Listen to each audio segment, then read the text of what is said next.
Good afternoon, everyone. Dear distinguished guests, it is our pleasure to welcome you all to the session on Decarbonizing Public Transport in South Asia, Accelerating Transition Through Electric Buses. We are thrilled to have such an esteemed group of individuals gathered here to share knowledge, expertise, and insights. To kick off the session, I would first like to invite Apurva Chaturvedi, Senior Regional Clean Energy Specialist, Indo-Pacific Office, USAID India, to give the opening remarks. Thank you, Shilpi. And again, it's always difficult to restart a session after lunch, especially if things have been going a little slow. So we like to expedite it as much as possible. But I think I don't need to tell this audience that transport is definitely one of the biggest emitters and, in terms of greenhouse gas emissions, and therefore decarbonization of transportation and particularly public transport is very, very critical if each of the countries in South Asia has to really go the net zero way. So that's why we had kept this session, and USAID has been consistently working in the decarbonization of public transport, particularly the electric bus and also the associated charging infrastructure sector. So that's what this session is all about. I am not going to take much time because we want to hear the experts here. What we really want is that the entire focus of this session is only on electric bus, because what we found in South Asia, this is a problem or challenge that most South Asian countries are facing. How do you accelerate the deployment of electric buses? What business models to take? What kind of an investment would be required? What kind of certain policy drivers or schemes that are required from the government? And we are very fortunate to have the Secretary from Bhutan, Secretary for Ministry of Infrastructure and Transport here. It's very important. We also have the Secretary, Permanent Secretary Transport from Maldives sitting here. We will also like to see what would be the policy drivers for doing this. So with that, really looking forward to a very interesting deliberation, and how could we have a regional cooperation in terms of decarbonization of electric buses particularly. Thank you. Thank you, Apurva, for this opening remarks, which has certainly set a good platform to kick off the session. Now, I would like to invite Mr. Vishal Kapoor, MD and CEO, CESL, to come on stage and share the key findings from the report on scaling up electric bus deployment in India. Good afternoon, everyone. Thank you for bearing with me for the next 15-20 minutes. And I think, can we pull up the presentation? And before the presentation gets put up, I'll just probably try and touch base upon public transportation through electric vehicles. A slight change in concept. What is a bus? A bus is a box which has some seats on which some people sit, and there are some four wheels, and that rolls on the ground. Now, when we look at public transportation, and when we do the ownership from the government side, I also come from the government side, and when we own infrastructure, somehow what happens is the overall focus goes on the infrastructure itself. A road or a bus. Road is made by the government, the infrastructure of rolling stock, that is the bus, is also made by the government. And the whole focus remains on that box with four wheels. Now, I would encourage a little bit of a shift from this philosophy, because probably the main reason why we have electric buses, and sorry, this slide is... So, why do we have buses? Buses are for transportation of people. So, it is basically a service. So, we'd like us, whenever we talk about electric buses, probably maybe we need to make a shift from bus as infrastructure or a rolling stock infrastructure to bus as a service. So, I'll just give you some small context. In India, we have almost around 23 lakh buses in operation in India, out of which 90% is operated by private operators, and 10%, almost around 2 lakh odd buses, they are operated by the state transport undertakings and the government departments.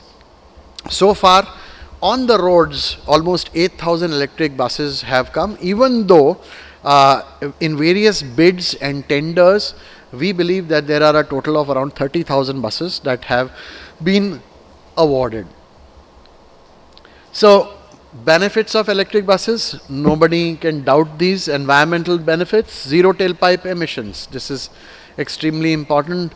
Operational benefits is increased energy efficiency. There was a question in the leaders forum about the efficiency parameter of electric buses. So, being bereft of a mechanical transmission, and by getting electricity directly into batteries and into the traction and propulsion system, there is a large scale efficiency that already accrues.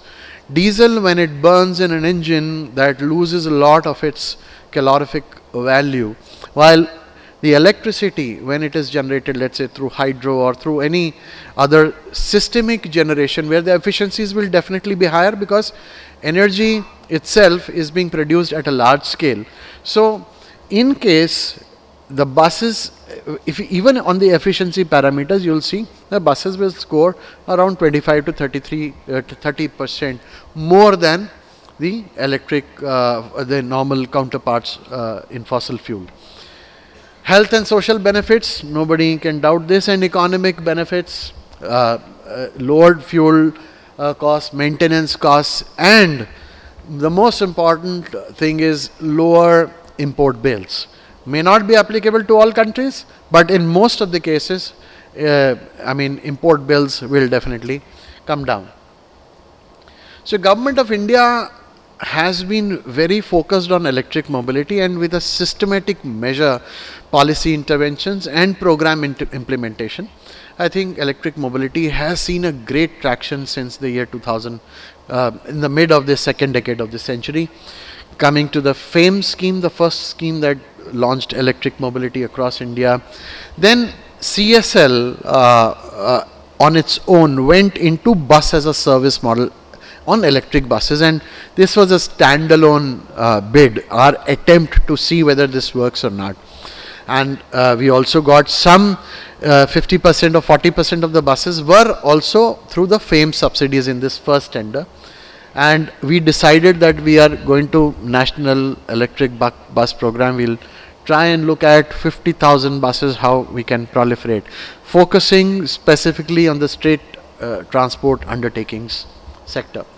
Then came the PM E-Bus Seva. This was the government's initiative to usher in electric mobility, public transportation in cities, that is intra-city buses. Then came the PM E-Drive scheme. PM E-Drive is now about the major 9 cities, the highest population cities in that, and also in the intercity segment.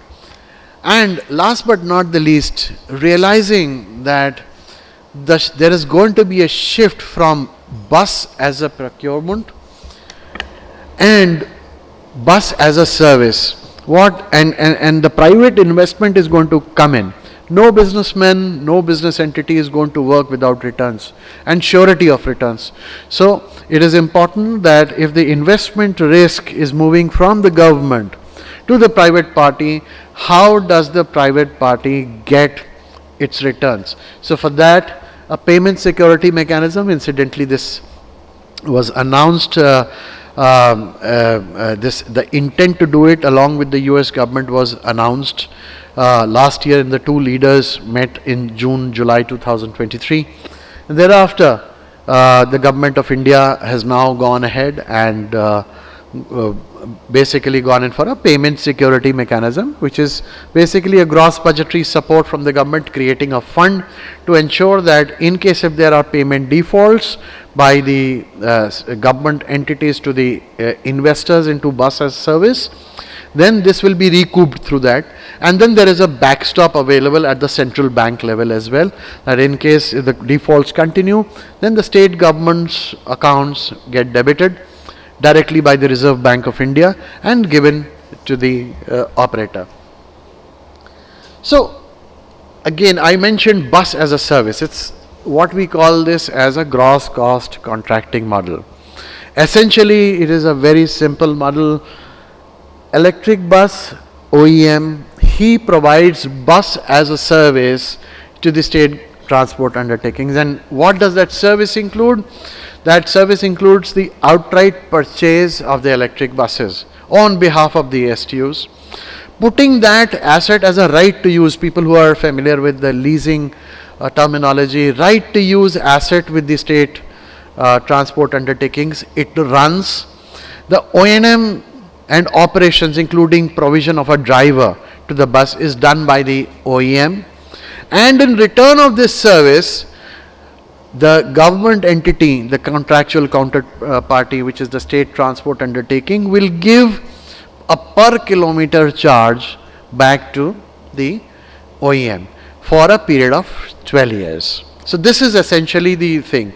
Now what it does is, it takes out the risk of maintenance from the government, risk of investment from the government, technology risk. This is again a new technology. It's a black box. You just cannot, you take a microscope, look into it, you'll not be able to understand, because various players who are into the market, the bus is like a black box to you. You can't do it. For as opposed to a diesel bus, which you can take the engine out, replace the pistons, cylinders, and piston rings, and you're done. So slowly we are moving away from a basic local maintenance to specialized maintenance, because obviously these are very highly specialized technology buses, and every vendor will have his own bus. Having said that, but then there is a question of technology lock. There is a question of vendor lock. You give the bid to one bidder and then he can arm twist you. That no, I cannot do it. Here comes the element of a long-term arrangement. Getting the operator the skin in the game. Let's understand, he's putting in crores and lakhs of rupees into the bus. Unless and until he gets the money back over a period of time, he will not be able to break even. He'll incur heavy losses. So here is the skin in the game. Why? Because the investment risk is completely moved to the bus operator. So this is in a nutshell the gross cost contracting model. One thing that is there is that the minimum daily kilometers or minimum monthly kilometers are fixed. So I say that okay, for the bidder to be able to bid, we will say that okay, the bus will, I will, no matter what, if the bus doesn't move, let's say X kilometers, I'm going to pay you 180 kilometers. For 180 kilometers, that is an assured offtake of the kilometers from my side. So this enables a surety to the vendor that this is the amount that is going to get paid. Basically, it is very simple. The capex amount is getting defrayed over a period of time as a kind of a dry lease, plus the O&M plus the driver, which converts it into a wet lease. That is what essentially it does. Even though it's a kind of a lease only or a wet lease, but in accounting parlance, they when the off-taker is the government, at least in India, it is treated on a different but similar lease model, but with a different accounting standard. So we did a lot of stakeholder consultations on several things, which was about what could be the new business models that can come. How can we scale the electric buses to international arena? How can we scale up financing through electric buses? Because financing is again very, very important. Because nobody has that kind of a money to put in. And the financiers, when they come in, they look at the sanctity of the contract. They look at the bankability of the contract.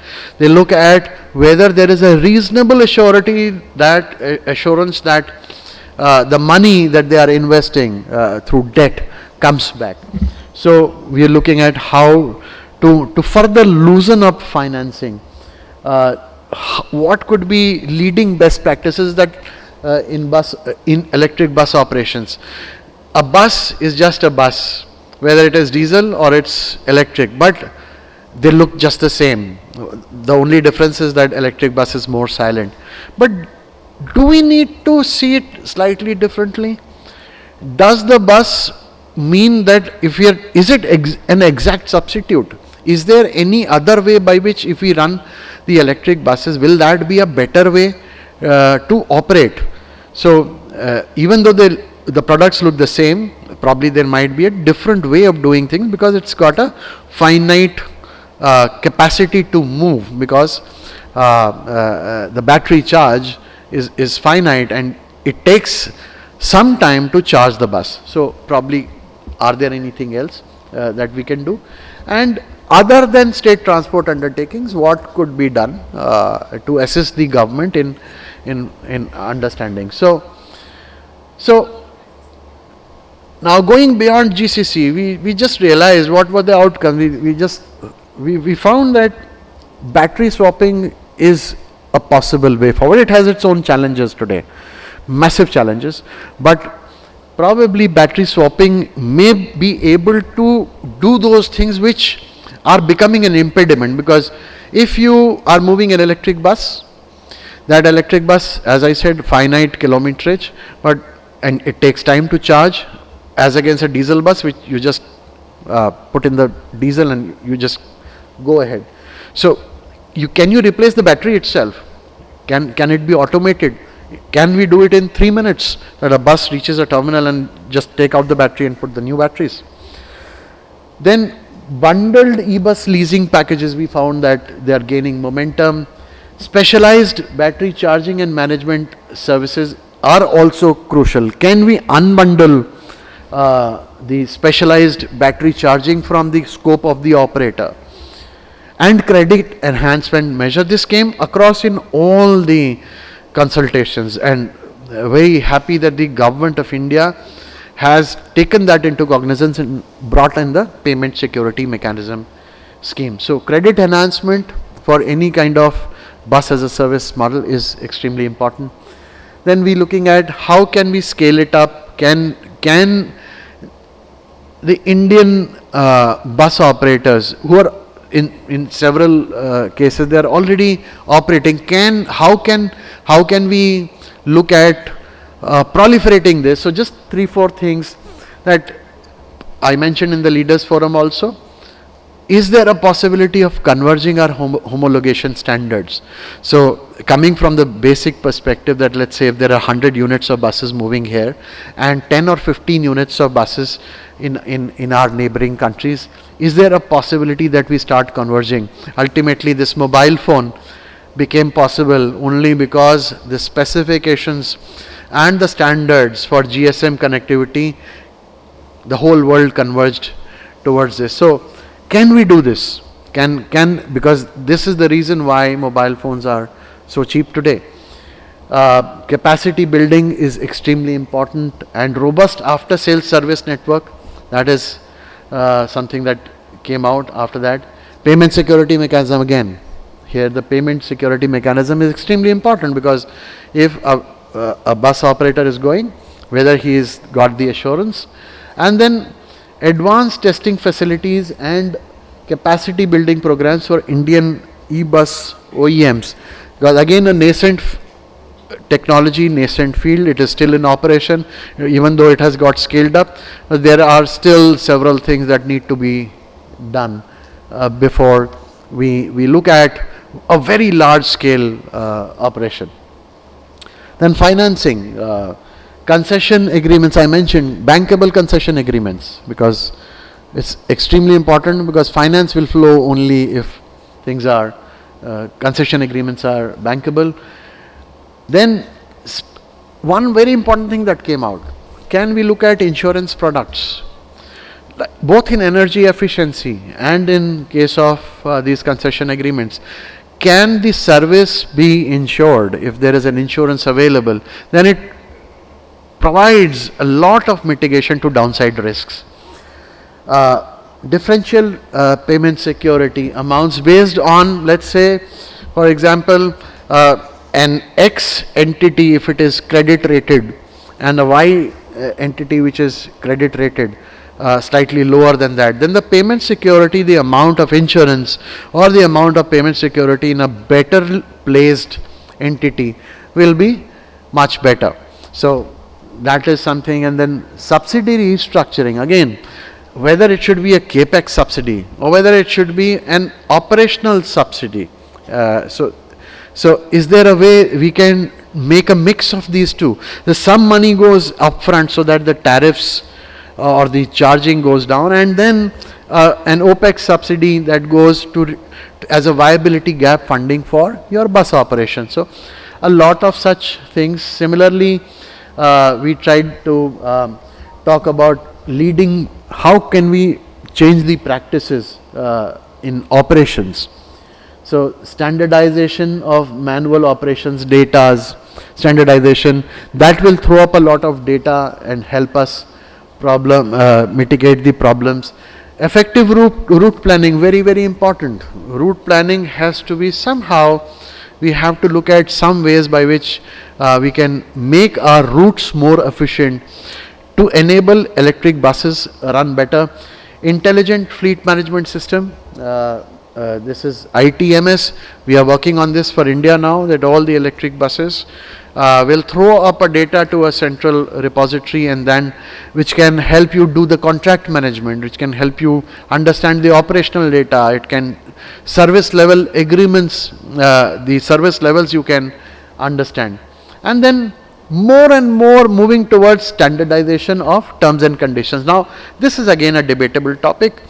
Standardization helps because it will help you reach this mobile phone stage where any mobile phone can connect to anything, but at the same time it does impede on innovation. So there has to be a balance between the standardization, and the level of standardization is extremely important to understand where which gives the maximum benefit. And last but not the least, other than state transport undertakings, can more private operators get into it? And in India, these are India specific problems, and I am sure there might be same in several other countries. Charging and parking spaces are not there for electric buses. In Delhi, for example, there are no depots, so there is a huge ground where a large number of buses are parked, but in that charging facilities are not available. Can Delhi roads, if we provide chargers on Delhi roads, can they have a situation where a bus is standing there and getting charged for about an hour, hour and a half? Is it possible? Probably no. So whether there is a case for opening up the government bus depots to the private players. Deployment of fast chargers, very important. Normal course charging has to be done, but fast charging, opportunity charging, how many and where all do we need? Innovative financing mechanisms, battery as a service. Is it possible that, in India recently MG Motors has come out with an electric vehicle thing where they say the vehicle costs only 10 lakh rupees, and for battery they are saying we'll provide you a battery, not include the battery cost, but we'll charge you 3.5 rupees per kilometer for that battery, provided you own the car for 7 years. So can we shift the battery out of the overall scheme of things? That will reduce the cost of the bus to a significant extent, and take battery as a service. Why? Because battery as a service, as soon as we move there, it is still very cheap as compared to diesel and fossil fuel fired.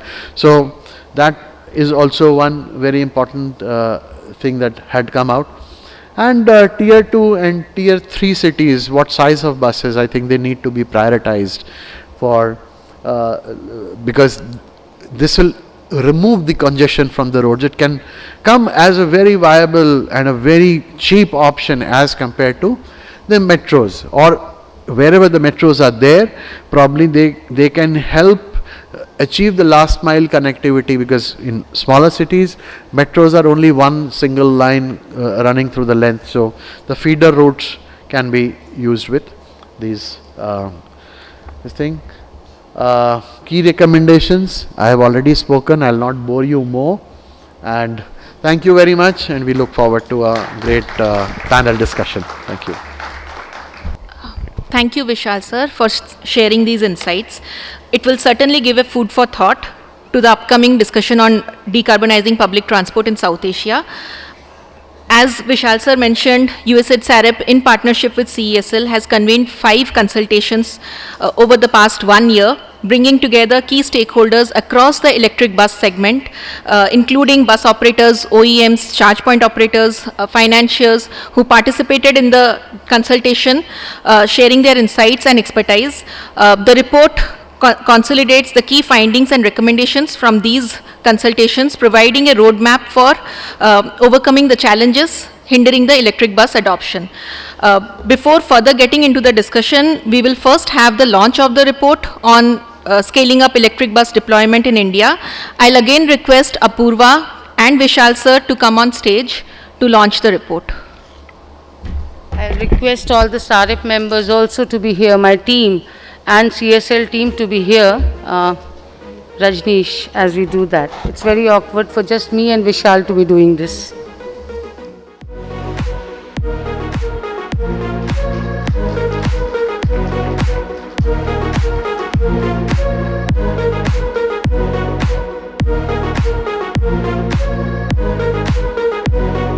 Now I would like to invite Dasho Funso Tobge, Secretary, Ministry of Infrastructure and Transport, Government of Bhutan, to give the keynote address.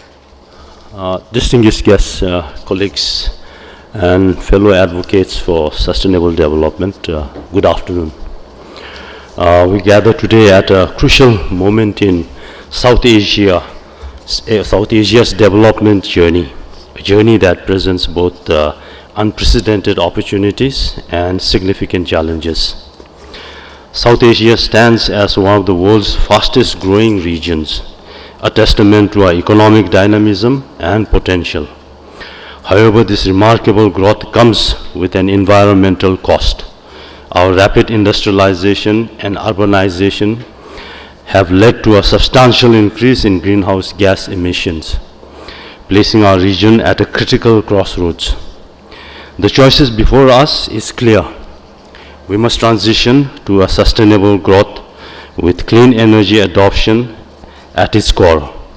This isn't just an environmental imperative, it is an economic necessity.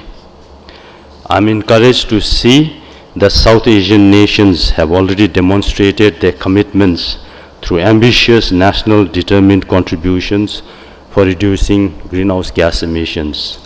Bhutan similarly has adopted the low emission development strategy, and then as part of this we have also adopted the nationally determined contributions in 2021.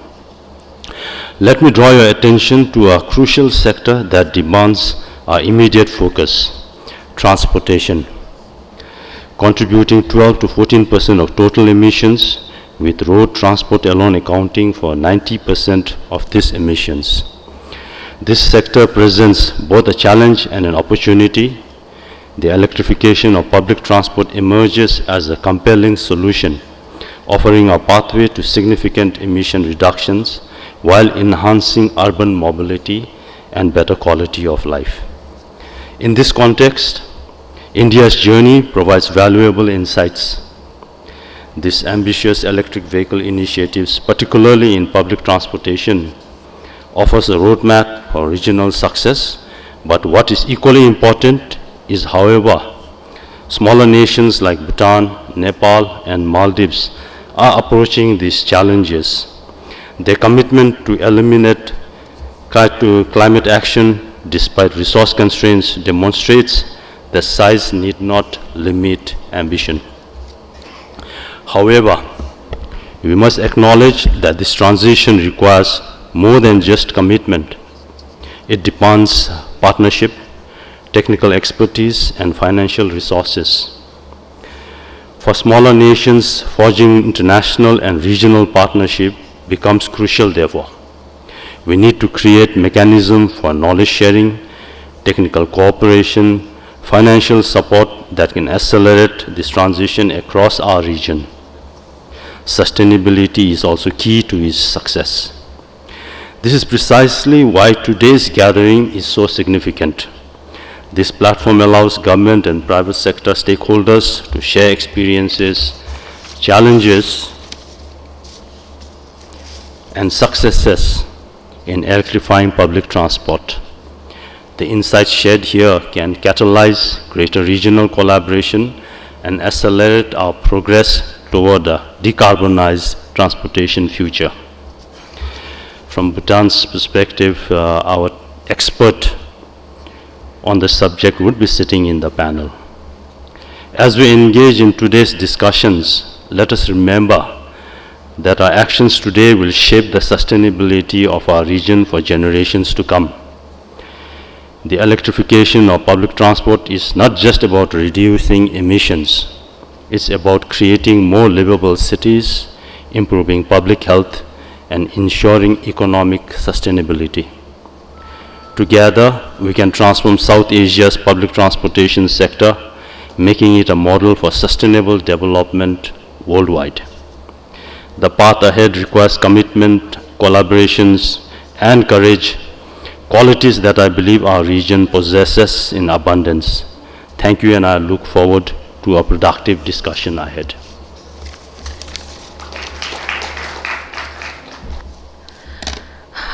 Thank you, Dasho Tobge, for setting the context by highlighting the need and importance for sustainable public transport in South Asia.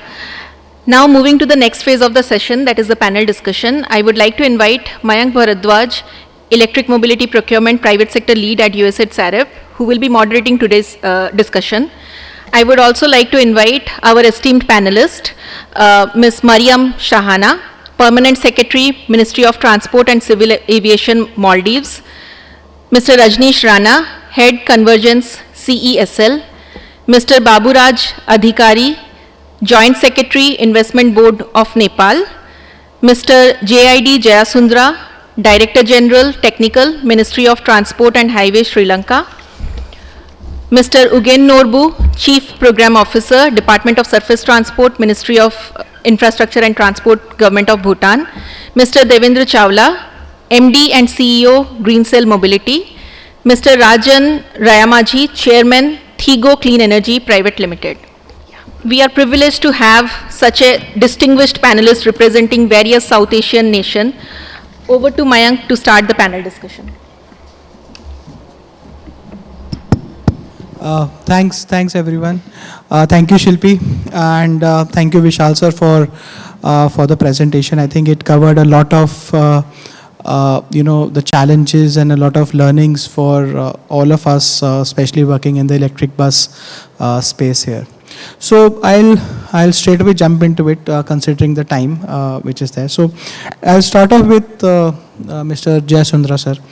Sir, we have been talking about it, I think, since the last week on the electric bus adoption that has been happening. So maybe if you can just tell us about Sri Lanka, what Sri Lanka is doing in the electric bus segment, and if any experience that you have of electric bus deployment, and maybe some part of the challenges, if you can cover briefly. I think good afternoon. In Sri Lanka, actually, we got about 25,000 buses running on our roads. They are totally diesel buses. Out of those buses, 6,000 owned by Sri Lanka Transport Board. That's the entity under the government. I think, according to my knowledge, by today, there's not even a single electric bus running on our roads. So that's why early this year, we floated a tender for 200 electric buses based on this GCC model. Actually, we adapted the FAME2 model from documentation available from internet, and we floated that tender. Initially, about six interested parties participated at the initial stage. They purchased the tender documents. 4 entities from India and China and South Korea also participated. But unfortunately, at the end of the process, we couldn't find a single bidder who is capable and willing to introduce such buses into our country. So initially, it's a failure, but also we can say we learn about the process. Maybe next time we can do a better attempt. I think what I have learned by making those tender documents and participating in the process is that you need to have a proper understanding of this e-vehicle ecosystem. Without having a proper understanding about the ecosystem, when you go for that kind of procurements, that may result in success stories. So that's why I would say the opportunity given by this forum for us to learn about electric mobility, especially e-buses, would be very much helpful to our country in order to be successful in future. And also I would like to appreciate, before coming here, before coming to this forum, you are kind enough to arrange us 2 days field visits in New Delhi, where we covered bus manufacturing, electrical bus manufacturing, electrical bus operation, the vehicle battery recycling, as well as charging infrastructure and battery swapping arrangements. I think that was a very valuable, information, knowledge for me, as well as colleagues who participated with me. So here I would like to appreciate your help in that regard. Because only with that kind of understanding, we can target for successful deployment of electrical buses in Sri Lanka. So when we don't have that kind of information, proper understanding of the ecosystem, the things can go astray. There's a story about 6 blind men trying to describe an elephant. So whichever part they touch, they said, okay, it's flexible like a horse, or it's like a rock, so it's not the whole picture. So when you help us to connect those dots and create a whole picture about the e-bus deployment, that would be very much helpful. I'm very much thankful for that given opportunity. So I think, as according to this forum, this engagement we had at this forum, as well as your help to solve our problems and actions we can take together in future to introduce e-buses would be very much helpful to our country. Thank you very much. Thank you, sir. I think you've brought in some relevant points which talk about more from learning from, India's experience and capacity building, knowledge sharing, which can actually have a big impact to accelerating adoption. So I think that those are some relevant points which come up. Now I'll just come to Mariam ma'am. So ma'am, a similar thing, I think you also spoke about in the morning, the disaggregated piece of islands, right? It's a lot of islands in Maldives and very different from what actually the other countries do. So any thoughts you have primarily on maybe some of the challenges or what you are doing from your perspective in Maldives to, move towards this adoption of electric buses?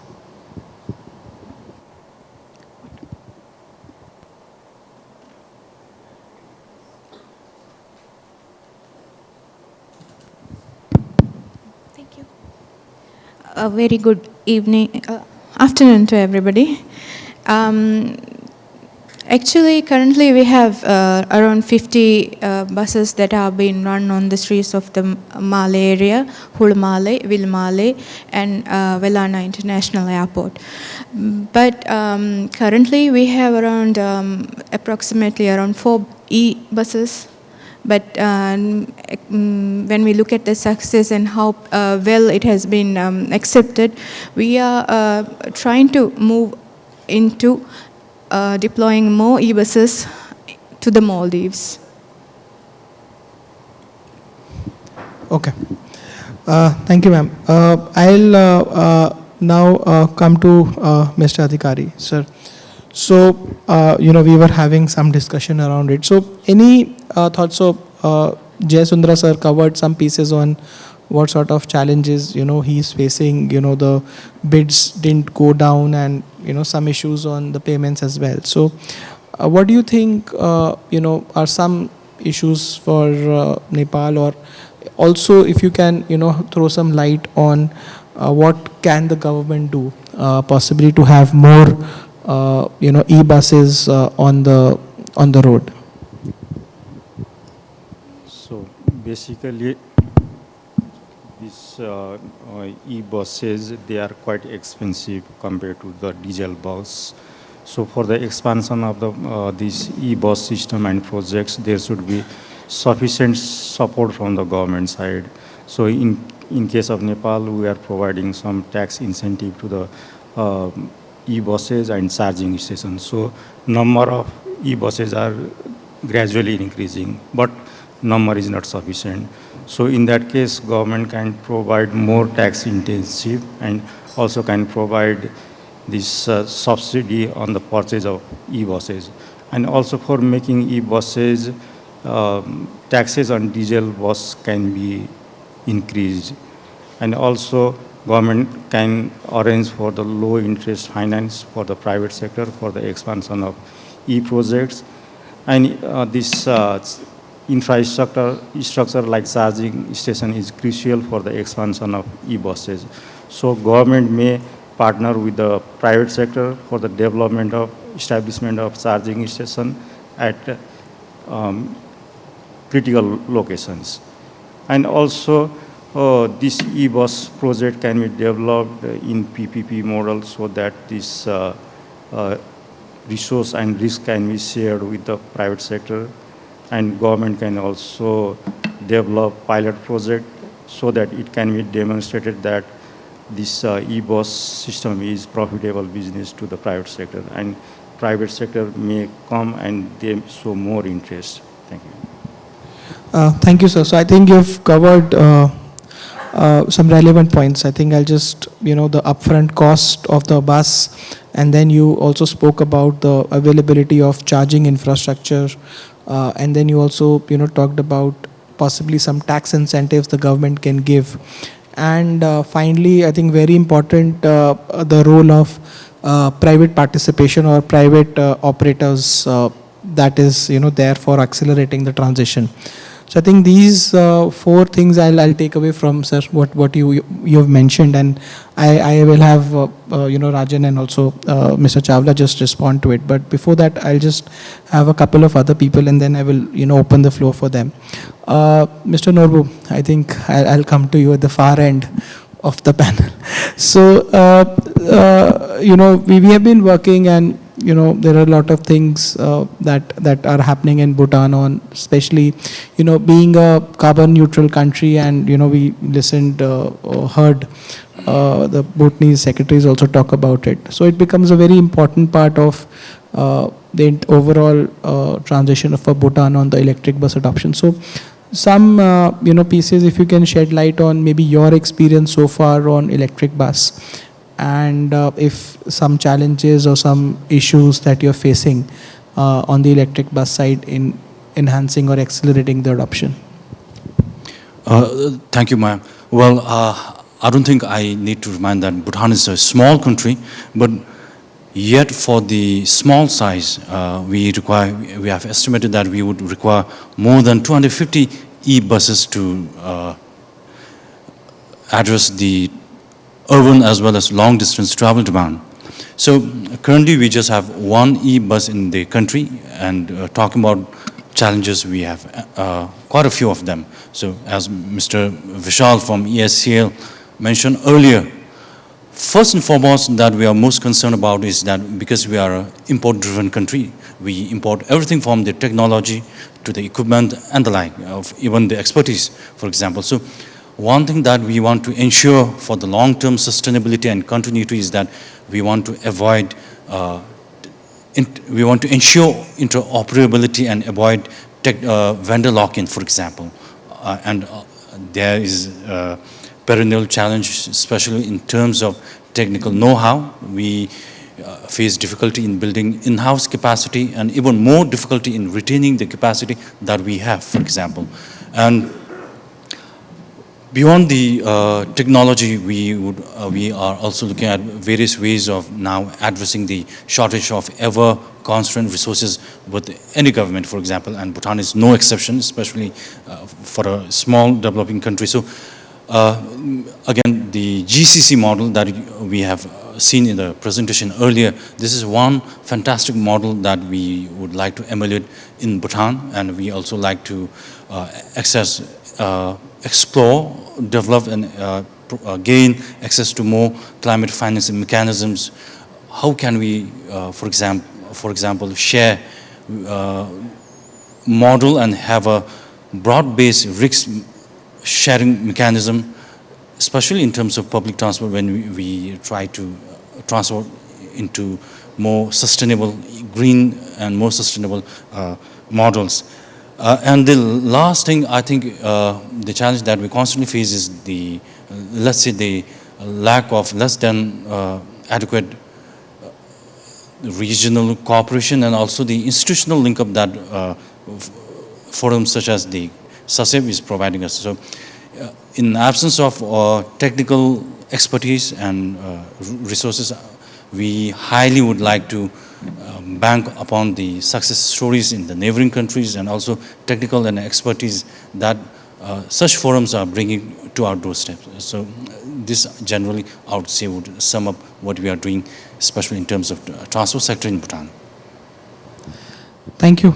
Thank you, Mr. Rowe. I think you touched upon, I think, two very important pieces which are very relevant for South Asia. One is, I think, the import dependency, on the electric bus component and also on the business model that we can adopt. I'll now come to Mr. Rana. Sir, so far we have seen and, we have talked about a lot of challenges that are there, right, on the upfront cost, on the GCC, the import dependency, etc. So, so far we can say that the electric bus transition for India is going in the right direction, at least my view, so far. So what has, the government of India done, or, if you can maybe shed some light on some of the initiatives, some of the policies that have actually, the government of India has done that has actually pushed, the transition or accelerated the transition in a big manner. So maybe if you can, throw some light on some of the policy and the initiatives that the government of India has done. Thank you, Mayank, and good afternoon to all. So very relevant question you have asked for this forum, because we have our neighbors with us. And India is a large country, we all know, and the demand is always a big over here. And that brings the innovation also in many of the models. And the models which are not to be very heavy on your pocket, they has to be sustainable and they should work also. So electric bus is also one of the models which we can talk about in India as a sort of a success story now, I would like to say. Apart from China, I think now India is the country which is on the verge of deployment of a large number of electric buses. Diesel buses we all use, uses for the ages, and the representative from the Sri Lankan government has also said that the almost 6,000 diesel buses they are running in the Sri Lanka, which is also a substantial number. We all using the diesel buses. In India also we have almost a 25 lakh number of buses are there, and most of them are, you can say, some small number of CNG and very minimal number of the electric buses are there. Rest of them are the diesel buses. So now when we talk about the electric buses, the diesel buses cost almost 1/3 of the electric bus. So that is the first deterrent to adoption of the electric bus. So now how we can go about that one? We all know that not only in India, but in most of our neighboring country and throughout the world, the urban local body or the public transport authority, they are in reds and they can't afford capex buying of such a large number of fleets they have, and most of the countries they have. So that generate the model which we can say in India, a bus as a service we have innovated, where the municipality or the public transport authority need not to invest upfront in the buses. The operator or the OEM will come with the new electric bus. They will invest in that one. They will operate them for some period of time, so 10 to 12 years as generally the age of the bus in India we have. And the authority has to pay only on the per kilometer basis to them. All the maintenance, the driver, except for the revenue collection, has to be in the scope of the operator. So in a way, this model is going on for the last 2.5 years, and successfully, I must say that almost 25,000 number of buses, which is quite a substantial number. If we talk about the technology of the EV buses also is emerging. We have a lot of improvement. We can say the first generation of buses, now we have a second generation of buses, I must say about that one. The range has also been going to around 400 kilometer plus in a single charge for the electric buses. Now for the Indian learnings, I must say that the government has also put up a forefront for that one. They have come up with a new scheme. We have a different scheme for promoting the electric buses in India. The FAME 1 scheme was there, then the FAME 2 scheme, and now we have a PME Drive scheme, which is a FAME 3 scheme, we can say, is now in place, where the government has subsidized initially for the electric buses so that it should be encouraged to the public transport authorities to buy these buses on a front so the ecosystem can develop. The more number of bus will come into the production, the lesser will be the cost of the bus going forward. And this is going off quite smoothly. Model, I don't think so I have to talk about right now, otherwise it will be too long basically to explain the model, and we have already seen the presentation earlier where we have explained about this model. So I think the other countries can also learn from the Indian model. GCC as of now is one of the finest model we have. And if any of the support is required from the Indian side, I think, or from the CSL side, I think we are always there. USAID is also helping us in the entire ecosystem which we are trying to develop for the electric buses in India. Not only for the electric buses, for the electric mobility, I must say, because the charging infrastructure is also a very important thing. The four-wheelers is there, and the bicycles, we all are doing for this one.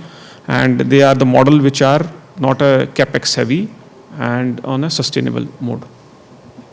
Thank you, sir. Yeah, so I think CSL has been, at the forefront of what we call the e-mobility revolution, right from the buses to charging infra to four-wheelers. I think they've, really helped especially on the on-ground deployment or implementation of the Government of India schemes, and they've been instrumental in actually achieving a lot of adoption in the e-mobility segment. I'll come to you, Mr. Chawla. So we heard from the various panelists about some policies, some challenges. You have been there as a private operator in the segment, and have also participated in a lot of bids. So if you can shed some light or throw some light on what has worked. So from, as a private investment perspective, what do you think has, worked? What has encouraged you to actually put in those bids, in those, tenders, and what has been the attractive part of it? I think if you can shed some light on these aspects. Thanks, Mayank. And first of all, I think many congratulations to Mr. Vishal Kapoor. I think CSL has done a fantastic job. We run 1150 buses in India. 900 we run under the GCC contracts, and 250 buses we run under the brand Nugo. I believe it will be the largest electric vehicle fleet of buses probably anywhere in the world to run on a private basis. And I must also tell you all, you might be surprised to know that 3 days back, we finished the longest EV bus journey undertaken by any bus in the world. We started from Kashmir and we reached Kanyakumari. And it's such a joy that when we were planning, we weren't even sure that India has the charging infrastructure that we can start from one tip of the country. And this is, I'm talking more than 4,000 kilometers, crossing 200 cities, all the terrain, which is mountains and, the lowland. And this is what we call the bus which did good. It stopped and did a lot of work, planted trees. And we weren't sure that there'll be charging infra along the way. So how we'll do it? Because we have our own captive charging infra. But that's only at the points where we run the buses. But that's the beauty of it. We found charging infra across the country. And even though currently in our buses, 97, 98% of chargers we use is our private chargers, for this mission from Kashmir to Kanyakumari, we use 90% public infra. So I think first of all, we should be proud India is ready that we could run a bus from Kashmir to Kanyakumari within the stipulated time like a car would have done, right? And I think the payment mechanism guarantee which has come up, I think is like music to all the operators here. while it's been announced, and I'm sure the SOPs will still come because we are waiting for that keenly. What's also worked on the private side, like where institutional capital is what is needed, right? Today, there is a challenge on individual operators to get bank funding, right? The capex is very high. The bus would probably be 2.5 times of a diesel or an ICE bus price. Not everybody with 10, 15 or 5 buses can get a loan from the bank, right? So there are enablers which are required. And it took an institutional player like us to take the plunge because we believe like a fund which has funded us, Eversource, invest in all green companies, that India, even in Mr. Kapoor's presentation, if you saw, 90% is private market and 10%, roughly 1.6 lakh buses run for the state. But by and large, India is a private bus market. And if that doesn't become green, then the overall number will become very small, right? So I think thanks to some of the regulations which came, like the GSR 5333, which allows us to move the bus within the country seamlessly. We don't have to stop on the state, on the borders, on the highway, and because that can be a big hindrance when you're doing intercity, going from one city to another, like from Chennai to Bangalore, or from we run our buses from Jaipur, like a lot of them run from Jaipur to Delhi, like every single day you can see the Nugo electric bus. So more needs to be done. I think on charging infra support is required. If there can be charging infrastructure, then a lot of capex currently goes in building the charging infra as well as buying the buses. Both becomes very expensive. I think if there can be support from the government, even on some support on the charging infra, or like some incentive, like there is already some tailwinds are there, like the EV bus GST is only 5%, while for an ICE bus the GST is 28%. So there are enablers, right? But it will take a lot more because there are lakhs of buses which is on the private side, and including ours, there'll be in total 270 or 275 buses in India on the private side, out of which 90% are ours for Nugo. While on the GCC side, there are, as mentioned, 7,200 buses on the road, and we run 900. I think the biggest one was the payment security mechanism, but we need to immediately now see the rollout and it in action. I think I'll say that. Thank you, Mr. Javla. So, I have saved the best for the last, Rajan. I'll just bring you in here. I think Mr. Chawla covered a lot of points on the payment security on the buses, and I think it's a great thing. I saw the LinkedIn posts, the Kanyakumari to Kashmir, I think which you were putting out. And I can add, along the way, we had various people actually flagging off the bus at every state. So we had Mr. Gadkari doing it in Nagpur. At Delhi, we had people, at the MP of Kanyakumari received the bus. So you can see it, it's all online. Sure, thanks. So Rajan, I think you've been, working and, trying very hard, I know, in Nepal. And again, like CSL, it's a combined piece wherein it's buses, it's three-wheelers, it's charging, and you're there in all the facets of electric mobility. So what key challenges, and if you can maybe emphasize on the policy and the regulation part that you are actually facing, and maybe if those are applicable to other South Asian countries as well. I think from that perspective, I just wanted to understand that what major challenges you are facing in Nepal to accelerate the adoption or really go gung-ho on the pieces. So yeah, over to you. Thank you, Mayank. Actually, I feel so proud to give you some data, how it is evolving in Nepal. So at the moment, we are having like this electric, I don't say like electric bus, but I would say electric passenger vehicle. It could be light, microbus, bus, and minibus, right? So we have around 5,000 plying on the road, mostly on intercity. I think it is the only, in Nepal, the electric, vehicles are public electric vehicles are plying on intercity routes, And also there are like a lot of, charging stations. So 55 big buses are there. And our company is solely responsible for around 500 these microbuses, 45 big buses, and 10 megawatt of charging power.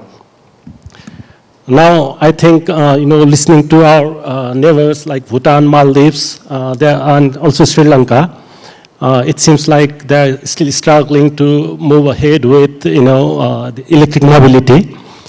But Nepal, I think it is ready to leap forward. So now I come back to your question, the challenges. Of course, there are a lot of challenges. So first of all, on the policy side, we don't have any specific EV policy, especially for, public vehicle. So we just have some incentive on custom duty, and plus, some subsidies for electricity.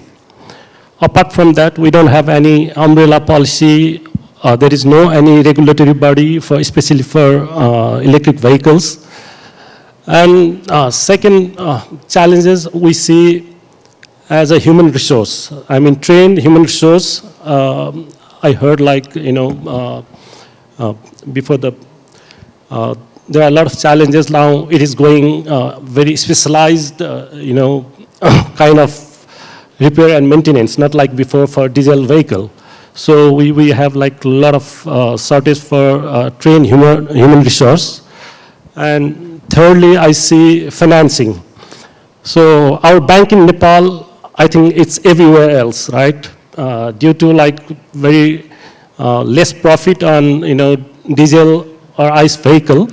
So all the banks have burned their hand. I mean, they have like high default rate and they still think the same with the electric vehicle, and they are very reluctant to provide loans to these small, entrepreneurs or drivers, loan to buy a electric vehicle. So last and most importantly, it is grid stability. So I can see in next 3 years that these 6,000 numbers can grow to 20,000. It's happening there. But our grid quality is not very good. I mean, in terms of voltage, in terms of power interruption. So we must find some solution on that. And talking to authority, I get no answer. I mean, it's going to cost a lot, and they cannot solve it very soon. So I think tomorrow it's going to be session there for ESS. So we only have hope with ESS. That's what I see. Thank you. I'll just ask you one more question, I think, before I come back to Mr. Chawla.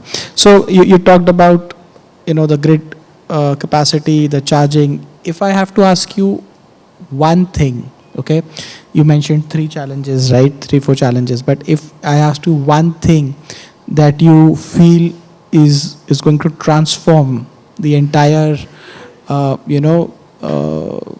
we call the bus sector of Nepal, or the electric, mobility sector, and really usher in lots of electric vehicles on road. So one thing that, if I have the, power to grant you that wish, okay, just let me put it like this, yeah. Just one thing, right? Yeah, just one thing. Cannot be 2 things, right? No. Okay. You don't have those. I think that option. I think it's a grid. Okay. Thanks. Mr. Chawla, I just have, I think, one last question. I'll come here because I'm just being mindful of the time.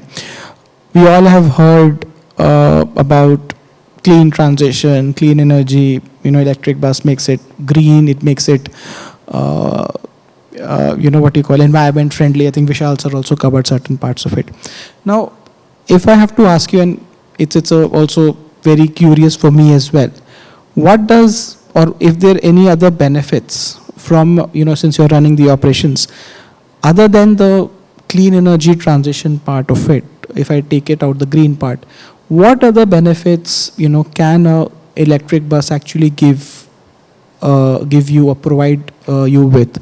So any thoughts on those things?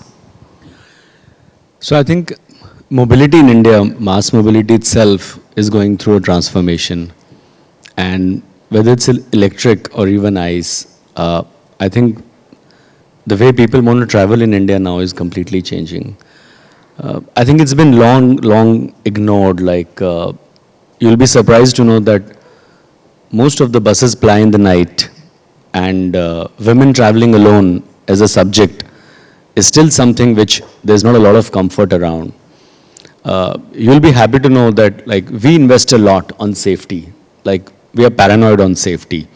Each of our 1150 buses, EV buses, the coach captain, which we call the driver, in full public view in front of passengers, does a breath analyzer test. So you completely rule out any drinking behavior. No, none of them can carry a mobile while driving. For 8 hours, the mobile is not with them. Now, it's not like as if it's mandated, but that's what makes it safe. There are 6 cameras on the bus with live CCTV feed which we can watch.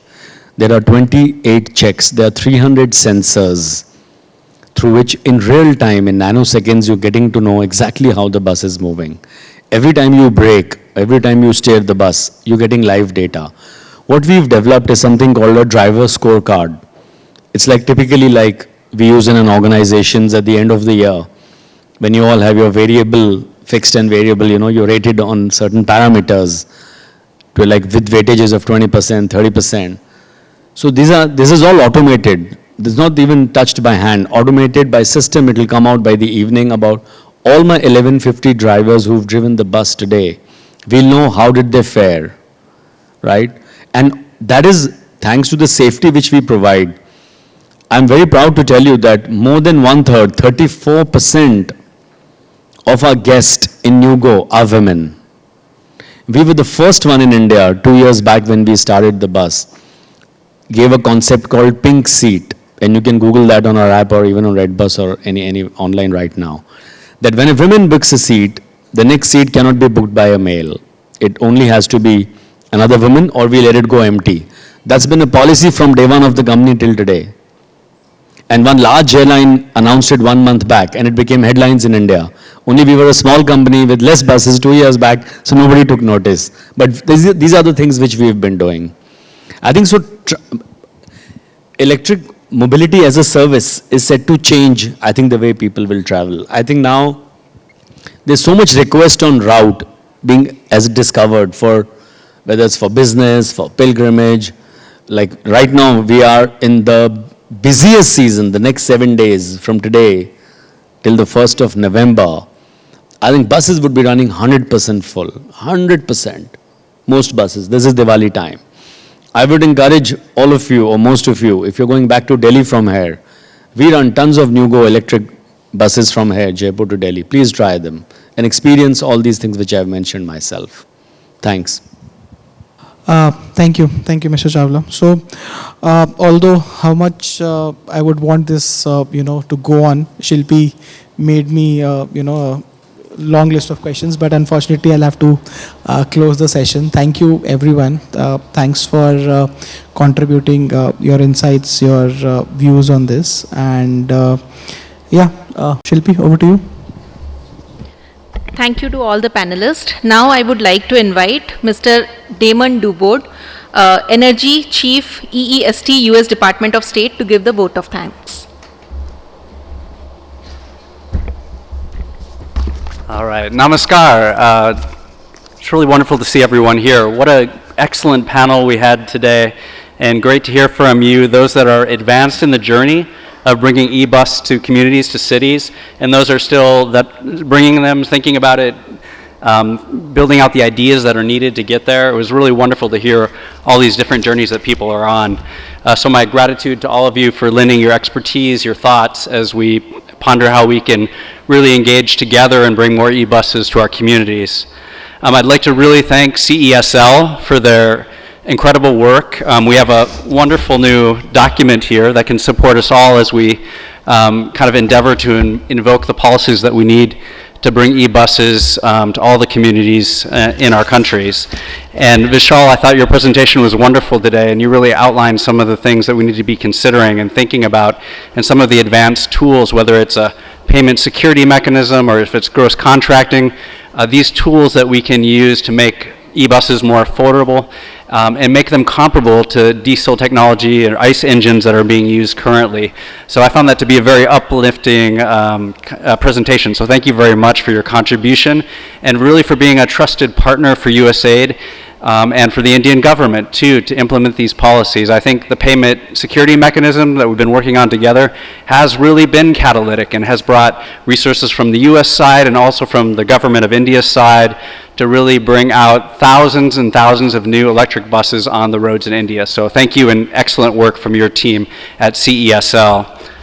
I think as the report that came out today and was launched brings up some of the challenges and some of the policies and some of the tools, we can all think about how we as countries and our teams here in South Asia can work together. And I think we heard from many of the panelists today that there's real value from coming together as a group and sharing our own experiences. So I hope that we can see more of this through the SACEF, and through the SAR program as we expand into the next year and think about how we move into other forms of e-mobility and also other forms of e-transit, whether it's e-trucks or other places where we can electrify our transportation sector.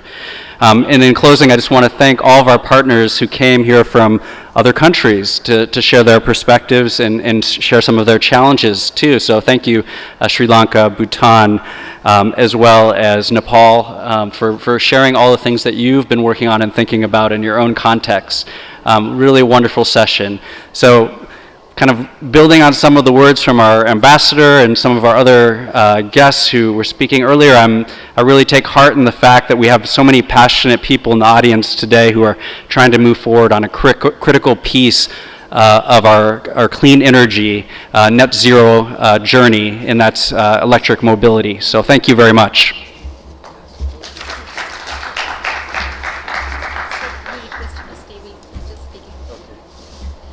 I'll request Apurva and Mr. Kapoor and Secretary to come up on the stage for a group photo. Please, Mr. Tobe.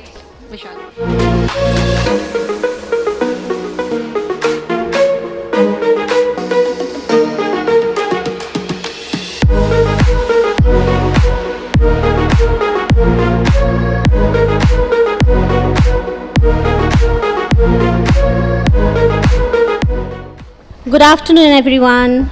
May I please invite the dignitaries of this session to please take the first row. So, Aaron Schubert, Apurva Chaturvedi, Shri Ajay Jainji, Mangesh Lokhande, Shruti Sagar, Rahul Aaron. I can see Dr. Jaideep Gupta, Ravindra Kumarji, Vishal Kapoor, Ms. Aminat Shiza, Simi Sareen, Harkesh Dabas, Dr. Charu Jain, Nanda Lakaraju, Srinivasu Moturi, and Tripta Singh. Good afternoon, everyone. Again, welcome to the Low Carbon Comfort and Cooling for the Future session. So, in this session, we'll highlight experiences with low carbon cooling solutions and introduce Low Carbon Comfort Cooling Collective, LC4.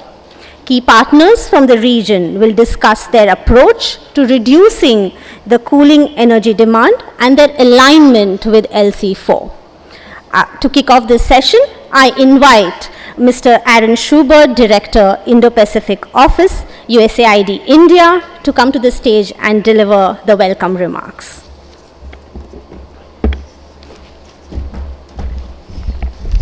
Thank you so much. Distinguished guests, colleagues, and friends, good afternoon to all of you, and a warm welcome to this session on the Low Carbon Comfort Cooling Collective, otherwise known as LC4.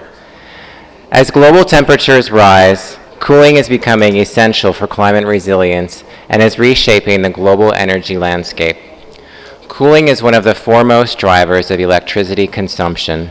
Ensuring access to energy-efficient cooling is critical to addressing climate changes, reducing energy demand, and improving thermal comfort worldwide. Cooling technologies have emerged as a key focus of the US-India roadmap to build safe and secure global clean energy supply chains. During recent discussions, President Biden and Prime Minister Modi emphasized the importance of high-efficiency cooling systems as part of broader climate and energy cooperation. The Quad also announced an initiative to boost energy efficiency, including the deployment and manufacturing of affordable, high-efficiency cooling systems to enable climate-vulnerable communities to adapt to rising temperatures while simultaneously reducing strain on the electricity grid. The United States will support technical assistance for this effort. LC4 is a vital outcome-driven initiative that aligns with our shared climate priorities. It is a call for action to reduce the climate impacts of cooling energy use while expanding access to affordable and sustainable cooling for all. Today's session is just the beginning for a transformative change. I welcome like-minded partners to join LC4 to shape actionable pathways and take tangible measures on the ground toward a low-carbon future. Many thanks. Thank you, Aaron. Next, I would like to invite Ms. Apurva Chaturvedi, Senior Clean Energy Specialist, to share a few words introducing USAID's LC4 initiative. Really, I don't want any words to be expressed. I think I've already spoken too much since morning, and it's time to shut up now. But LC4 is very close to my heart. It's like almost like a baby that's been delivered today. And it's a concept that we floated 6 months back. It's taken a shape. It's been launched today by the ambassador himself and amidst all the other luminaries who are present here or were present at the time of inaugural. So now the time for action, and I think we have a small video that will itself explain what LC4 is going to do or what its mission and vision is. So with that, maybe we may just have the video.